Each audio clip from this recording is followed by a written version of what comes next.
जो उनको मतलब लगता है कि भाई देखो अभी स्टार्टअप है तो एक बार उनको क्या है सारे कलेक्शन रखने होते हैं, क्योंकि उनको भी आइडिया नहीं होता क्या चलेगा। हाँ, वो घबराए रहते हैं कि हम रखे कि नहीं रखे, बट अगर रखेंगे तो अफसोस बिकेगा उनका माल। सर आप क्या थोड़ा बहुत आंकड़ा बता सकते हैं कि हमारे केसरी टेक्सटाइल में अभी तक कितने ऐसे कस्टमर्स हैं जो परचेसिंग तो करते हैं, हैप्पी भी हैं और रिपीटेड परचेसिंग करने के लिए आते हैं? अगर मैं 100% की बात करूँ तो हमारे पास 80% से ज्यादा कस्टमर जो है रिपीट है, पर आपको भरोसा भी मिलेगा साथ ही साथ जी। यहाँ पर हम कहते ही नहीं है कि हम कहे कुछ और आपको माल दिया कुछ और, ऐसा कुछ भी नहीं है। एकदम साफ सुथरा काम है, हमारे यहाँ पूरा बारकोडिंग सिस्टम से काम होता है। Welcome back to Kesari textile company. आप सभी जानते हैं कि मैं पर्टिकुलर केसरी टेक्सटाइल कंपनीज के अंदर हर एक सेल्स एग्जीक्यूटिव से मिलवाया है, मैंने आपको पैकिंग डिपार्टमेंट से मिलवाया है, मैंने टॉप मैनेजरों से आपको मिलवाया और यहाँ तक कि कस्टमरों से भी मिलवाया, और उनकी परचेसिंग किस हिसाब से वो करते हैं, उनका टेस्ट क्या होता है, उन्हें क्या क्या प्रॉब्लम्स आते हैं, वो सारी चीज़ों को लेकर हमने क्वेश्चन आंसर्स किए। बट आज दोस्तों केसरी टेक्सटाइल कंपनी की बहुत ज़्यादा मोस्ट इंपॉर्टेंट जो हमारे साथ पर्सन मिलने वाले हैं वो रहने वाले हमारे सेल्स पर्सन, सेल्स एग्जीक्यूटिव जो है वो रहने वाले हैं आनंद जी। आनंद जी नमस्कार। नमस्कार मैम। जी, आनंद जी से मिलकर दोस्तों हमें बहुत ही ज़्यादा आनंद हो रहा है। वैसे तो हम इनके साथ जुड़कर बहुत सारी बातचीत करने वाले हैं, बहुत सारे आपके जो क्वेश्चन है वो हम इनसे पूछने वाले, क्योंकि भाई इतने सारे कस्टमर्स जो आते हैं वो डिमांड करते हैं सिर्फ और सिर्फ आनंद जी की, क्योंकि आनंद जी जो है प्रॉपरली हर एक सेल्स पर्सन को, हर एक कस्टमर्स को जो है सारी चीज़ों का नॉलेज देते हैं कि उन्हें बिजनेस किस तरह से करना चाहिए। तो आनंद जी मुझे आप ये बताइए कि हमारे केसरी टेक्सटाइल में जो भी कस्टमर्स आते हैं वो ऑलमोस्ट किस स्टेट से आते हैं? देखो ऑल ओवर जो है हमारे हर जगह हर स्टेट से आते हैं कस्टमर जी। जो यूपी से भी होते हैं, हैदराबाद से भी होते हैं, महाराष्ट्र से भी होते हैं, गुजरात से भी आते हैं। मतलब ऐसा कोई भी स्टेट नहीं जहाँ से हमारे कस्टमर नहीं आते, ऑल ओवर स्टेट से माल आते मतलब और सर कस्टमर जब आते हैं। कस्टमर्स आते हैं तो सबसे ज्यादा किस कलेक्शंस की डिमांड करते हैं? लगभग तो हमारे हर स्टेट में हर कलेक्शन चलता है। जैसे यूपी का वगैरह हो गया तो वहाँ पर पे जो है साड़ियाँ चलती हैं, तड़क भड़क जो है जी। वहाँ का टेस्ट चलता है। महाराष्ट्र वगैरह में हो गया सिल्क बेस पर जो है साड़ियाँ वो भी बहुत सारी चलती हैं जी। और हैदराबाद वगैरह साउथ में जो हो गया कांजीपुरम, धर्मापुरम, उस टाइप का भी कलेक्शन चलता है। डेली वेयर में भी लोग सारे लेते हैं बहुत सारी साड़ियाँ। जी। तो दोस्तों जैसे कि ये बता रहे हैं कि कस्टमर जो है मोस्ट ऑफली हर एक स्टेट से आते हैं और कलेक्शंस की तो भाई डिमांड हर एक की करते हैं। सर हर एक कलेक्शंस की डिमांड क्यों करते हैं? मार्केट से हटकर हमारे पास ऐसी क्या वैरायटीज है या फिर हम ऐसा क्या कस्टमर को देते हैं जो हमारे यहाँ पर ही वो आते हैं? ऐसा कुछ नहीं है मैडम, इसमें क्या होता है हर कस्टमर का अपना अपना डिमांड होता है। क्यों? क्योंकि वो जो देखते हैं वही मंगाना भी पसंद करते हैं, क्योंकि वो अपने एरिया का माहौल देख रहे हैं, अपने एरिया का वातावरण देख रहे हैं कि हमें क्या कलेक्शन रखना चाहिए। दूसरी बात क्या होता है, लोगों को देखते हैं कि उनके कलेक्शन अच्छे हैं तो फिर वो थोड़ा अपडेट करने के लिए सोचते हैं। उसके बाद जब ये केसरिया कंपनी में आते हैं तो यहाँ पर एक वैरायटी नहीं है, अनेकों वैरायटी है। वो देखते देखते थक जाती है, इतनी सारी वैरायटी रहती है और उसमें मैच हो ही जाती है कुछ ना कुछ वैरायटी अपनी। इसलिए वो यहाँ से मतलब वैरायटी लेना पसंद करते हैं। जी। और सर जब भी कस्टमर्स आते हैं हमारे यहाँ पर, जब हम उन्हें वैरायटीज दिखाते हैं तो क्या कभी हम उनका टेस्ट समझने की कोशिश करते हैं कि उन्हें कैसे टेस्ट के कलेक्शन चाहिए, कुछ हम वैसे वैरायटीज देते हैं, क्या वो सेटिस्फाइड हो जाते हैं यहाँ के कलेक्शन से? बिल्कुल मैम, इसमें क्या होता है देखो, जब भी कस्टमर आते हैं चाहे वो मान लो यूपी से आते हैं, यूपी से आते हैं, जैसे अभी कस्टमर सेल पर्सन उसके साथ है, ठीक है, वो नया स्टार्टअप कर रहा है तो उनको सारी मतलब वैरायटी दिखानी पड़ती है जो उनको मतलब लगता है कि भाई देखो अभी स्टार्टअप है तो एक बार उनको क्या है सारे कलेक्शन रखने होते हैं, क्योंकि उनको भी आइडिया नहीं होता क्या चलेगा। सही बात है। इसके लिए हमें उनको गाइड करना होता है कि भैया आप ये वैरायटी रखो, ये रखो, ये आपका माल आपका अच्छा खासा रिस्पांस आएगा, बट आपको रखना पड़ेगा तो ही रिस्पांस आएगा। लेकिन हाँ, वो घबराए रहते हैं कि हम रखे कि नहीं रखे, बट अगर रखेंगे तो अफसोस बिकेगा उनका माल। जी, जैसे कि कहा जाता है दोस्तों, अगर आपको सक्सेस होना है तो उसके लिए सीढ़ियाँ चढ़नी पड़ेगी। आप जब तक सीढ़ी पे चढ़ेंगे नहीं तब तक सक्सेस नहीं हो सकते हैं, सीधी सी बात है।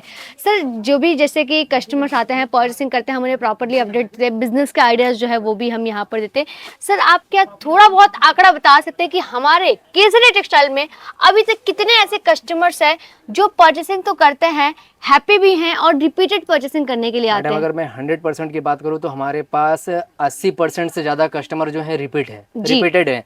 और जाहिर सी बात है रिपीट कस्टमर वही होता है जिसके यहाँ वैरायटी, कलेक्शन और हर चीज की जो है सुविधा अच्छी से मिलती हो, तो सेटिस्फाइड जो होते हैं वही रिपीट आते हैं। सही बात हमारे यहाँ आपको रिपीटेड ज्यादा मिलेंगे। दूसरी बात क्या है, हमारे यहाँ भरोसेमंद कंपनी है, यहाँ पर आपको भरोसा भी मिलेगा साथ ही साथ। यहाँ पर हम कहते ही नहीं है कि हम कहे कुछ और आपको माल दिया कुछ और, ऐसा कुछ भी नहीं है। एकदम साफ सुथरा काम है हमारे यहाँ, पूरा बारकोडिंग सिस्टम से काम होता है जी, एकदम सिस्टमेटिक काम होता है, एकदम साफ सुथरा काम होता है जी। तो सर मार्केट में जो लोग कहते हैं 35 रुपए, 40 रुपए, 45 रुपए में जो वैरायटीज देते हैं, तो मैं अगर कहूँ कि 35-40 वाली वैरायटीज जो है सेम मार्केट में जो मिलती है वो अपने यहाँ पर मिलती है, या फिर अपना कलेक्शन उनसे हटकर जो है वो किस तरह से रहता है? अपना कलेक्शन उनसे हट के होता है। और जाहिर सी बात है, देखो 35-45 रुपए में साड़ी कोई भी नहीं देता है, सही बात क्योंकि है। 60 रुपए की जो है साड़ियाँ होती है, वो साड़ी कैसे होगी? आप आज की डेट में आप ही देख लीजिए कि 60 रुपए में रुमाल नहीं आता तो साड़ी कहाँ से आएगा? जाहिर सी बात है, लोग लुभाने के लिए, बताने के लिए, लोग बुलाने के लिए ये काम करते हैं, इस तरह से नहीं है जी, जाहिर सी बात है। देखो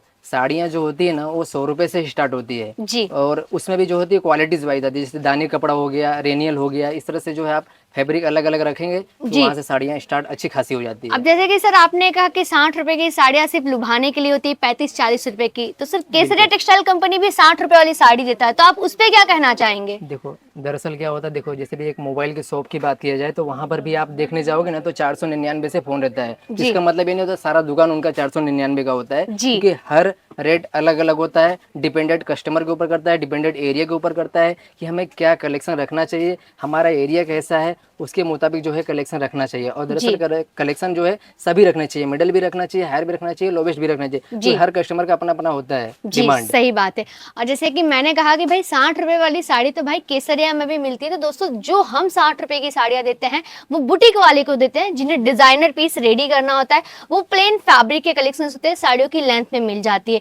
तो आप भी अगर यहाँ से साड़ियाँ ले रहे हैं तो 100 या फिर 110 या फिर 120 से आपको प्रॉपरली साड़ी यहाँ पर मिल रही है।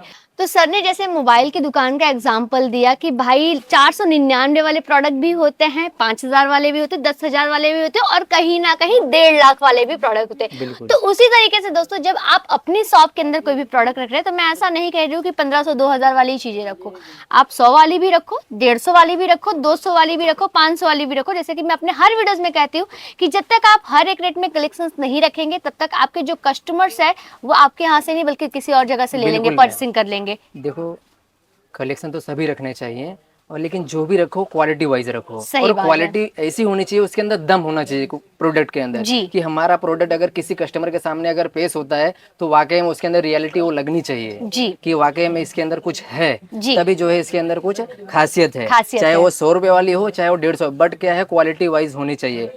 और अगर क्वालिटी अच्छी होगी दोस्तों तो लोग दुगना दाम भी आपको देते हैं, क्योंकि आजकल जो भी डिमांड करते हैं ना वो क्वालिटी की डिमांड करते हैं कि भाई बेस्ट क्वालिटी होनी चाहिए, लॉन्ग टाइम चलना चाहिए कपड़ा, और अगर क्वालिटी अच्छी होगी आपके शॉप के ऊपर भी तो आपके प्रोडक्ट भी ज्यादा बिकेंगे और आपके कस्टमर्स भी ज्यादा रिपीटेड आपके शॉप के ऊपर रहने वाले हैं। दूसरी बात ये होता है मैडम जी, देखो मैम, कुछ कस्टमर जब आते हैं अपने हमारे शॉप पर, हमारे मैन्युफैक्चरिंग में जब भी आते हैं तो मतलब ऐसा कहते हैं, क्योंकि वो सुने रहते हैं 60 रुपए 45 रुपए की साड़ियाँ जो है, तो अपना दिमाग जो है लो गति में लेके चलते हैं, भाई हम लो रेंज की ही साड़ियाँ रखेंगे। दरअसल ऐसा होता है, देखो रेटें तो सभी रखनी चाहिए, चाहे वो मिडल भी हो चाहे वो लोवेस्ट भी, लेकिन इतना भी लो नहीं रखना चाहिए। दूसरी बात ये होता है कि उसमें भी जो है रेंज के अकॉर्डिंग होता है, क्योंकि बिजनेस में दो ही चीज़ होता है, एक रेंज होता है, दूसरी होती है क्वालिटी। अगर आप क्वालिटी देख रहे हैं तो रेंज को मेंटेन करना ही पड़ेगा आपको, और अगर आप रेंज देख रहे हैं तो फिर क्वालिटी भी आपको उस हिसाब से मिलेगी। सही बात है, ये बिजनेस में दो चीजें होती हैं जी।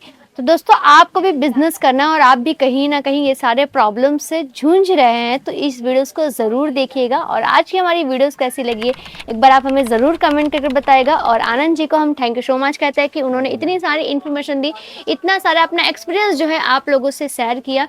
तो आज की वीडियो को ज़्यादा से ज़्यादा शेयर कीजिएगा। तो मैं आपसे मिलती हूँ नेक्स्ट वीडियोज़ में कुछ नई इन्फॉर्मेशन के साथ, तब तक के लिए धन्यवाद।